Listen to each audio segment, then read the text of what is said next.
Today is Monday, December 27th. What to know about holiday travel and why tens of thousands of flights have been canceled or delayed.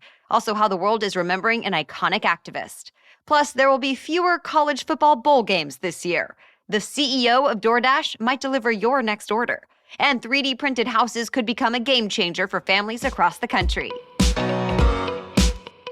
Welcome to The Newsworthy. All the day's news in around 10 minutes. Fast, fair, fun, and on the go. I'm Erica Mandy. Thanks so much for being here. You ready? Let's do this. Holiday travel has been especially difficult for thousands of Americans. The flight tracker FlightAware says more than 8,000 flights were canceled just over the last 3 days. Tens of thousands of others were delayed. And nearly 1,700 flights have already been canceled for today. Major airlines like Delta, United, and JetBlue all blame the highly contagious Omicron variant of COVID-19. They say a lot more employees than usual have been calling in sick. And if they have COVID-19, the rules say those employees have to isolate for at least 10 days before they can come back to work. Of course, even then, they have to test negative as well. So the trade association, Airlines for America, has asked the CDC to cut that quarantine period in half to 5 days. So far, no response from the CDC. But assuming nothing changes, some analysts say these disruptions are almost certain to last through the upcoming New Year's weekend. Separately, people on at least 4 cruises tested positive for COVID-19, so the ships were not allowed to take passengers to their planned stops, and some were even forced to return to port. Still, it's better than March of 2020, when the pandemic basically shut down the industry altogether. And dozens of other cruise ships have not had any issues. So for now, cruises are still allowed to set sail, just with precautions like testing and mask wearing in public areas. These days, on average, more than 197,000 Americans are testing positive each day for COVID-19. That's a 65% jump over the last 2 weeks. Hospitalizations are still relatively low compared to big peaks earlier in the year, but they're ticking up too. And over the last week, about 71,000 Americans have been hospitalized with COVID-19. As we've mentioned before, hospitalizations do tend to lag a few weeks behind new cases. But experts aren't sure what to expect this time, since it will depend on whether Omicron actually is less severe than other versions of COVID-19, like some studies have suggested. Stay tuned.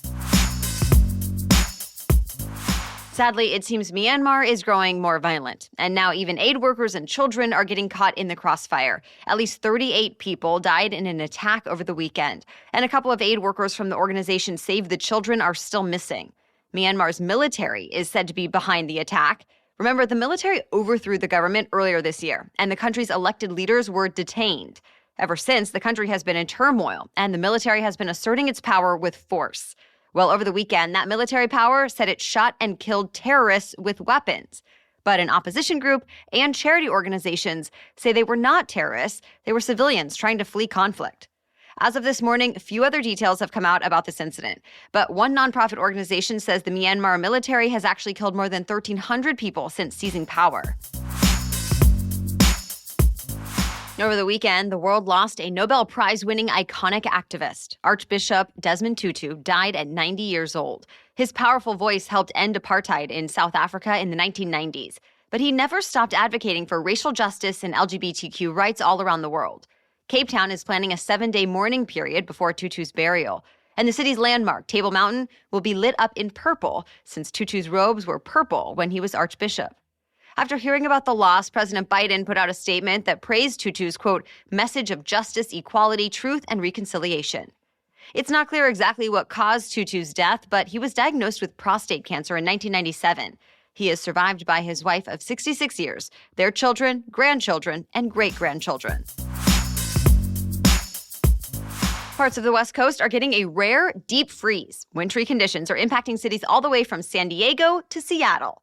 The Sierra region got nearly 30 inches of snow, and the National Weather Service says it's not over yet. It issued winter storm warnings for Lake Tahoe and other parts of California that last through tomorrow morning, saying there could be widespread whiteout conditions.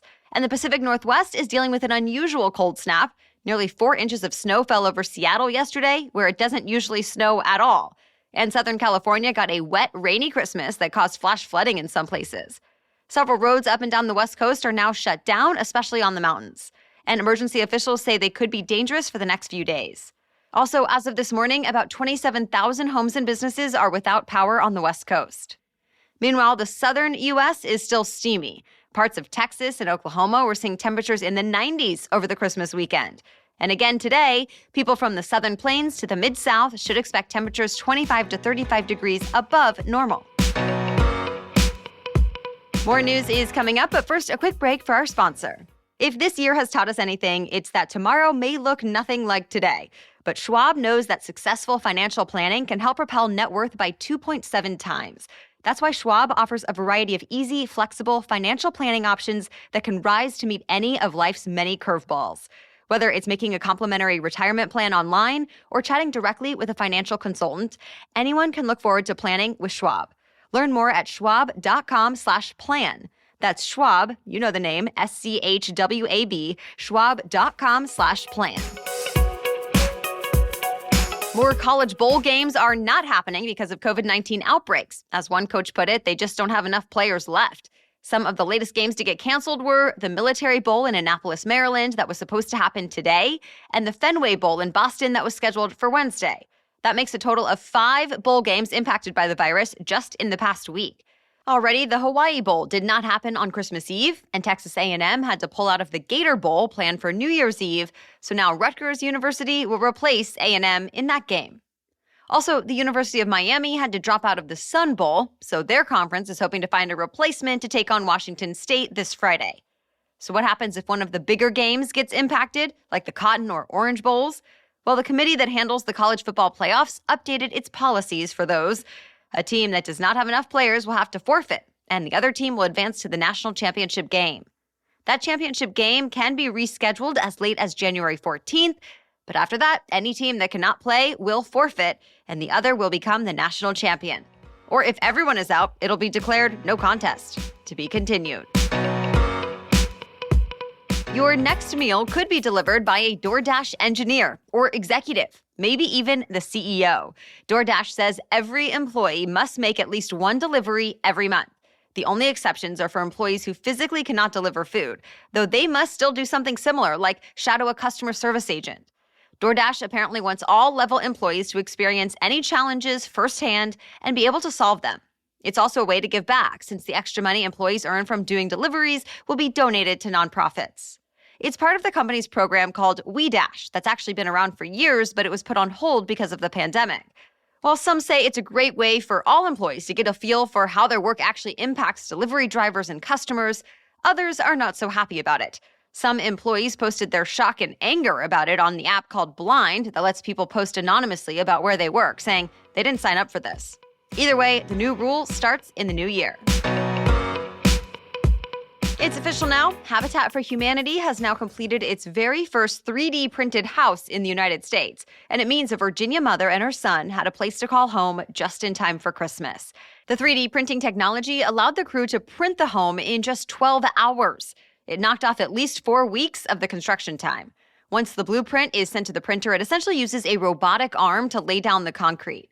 Many 3D printed homes use concrete instead of typical materials like lumber, so it costs less to build, and it also helps save the homeowner money in the future. For example, the concrete retains the temperature inside, saving on heating and cooling costs, and it's likely to stand up better to natural disasters like tornadoes. After just 12 days in theaters, the latest Marvel movie broke a major milestone. SpiderMan No Way Home is the first movie since 2019 to make $1 billion at the global box office. And it scored the third best Christmas Day earnings of all time in North America after 2 Star Wars movies. But as Deadline explains, Hollywood is rarely excited when the Christmas holidays fall on a weekend, because many theaters don't host late shows on the 24th, and the 25th is usually a big day at the movies anyway.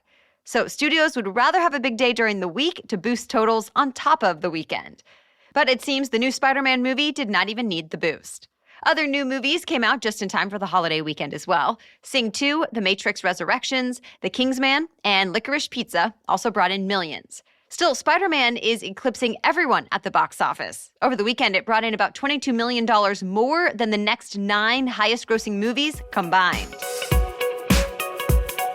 Christmas may be over, but Kwanzaa is just beginning. Kwanzaa is an annual, week-long, non-religious holiday that celebrates African American culture.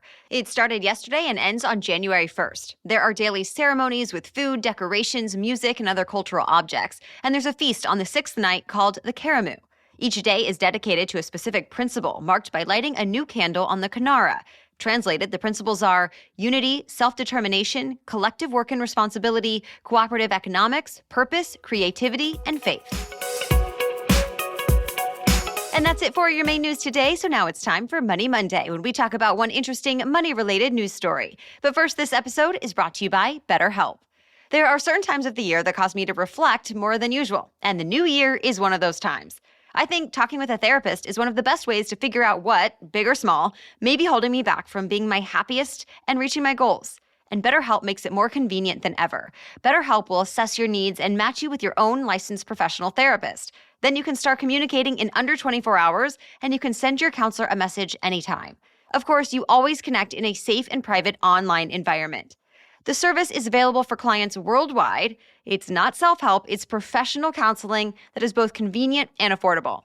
I want you to start living a happier life today. As a listener, you'll get 10% off your first month by visiting betterhelp.com/newsworthy. Again, that's BetterHelp, H-E-L-P, betterhelp.com/newsworthy. Okay, now back to Money Monday. People were busy buying this holiday season. Sales rose at the fastest pace in 17 years, even though shoppers faced issues like supply chain problems, higher prices, and labor shortages at the stores. MasterCard Spending Pulse tracks payments like cash and debit cards from November 1st to December 24th every year. And now it reports holiday sales rose more than 8% this year from last year, and they went up nearly 11% compared to the pre-pandemic 2019 season. Some analysts thought shoppers were determined to celebrate this year after COVID-19 made for a quiet Christmas the year prior. This year, clothes and jewelry and electronics made up the most of the increases, and online sales saw a huge boom too. They apparently made up 21% of total holiday sales compared to about 15% in 2019.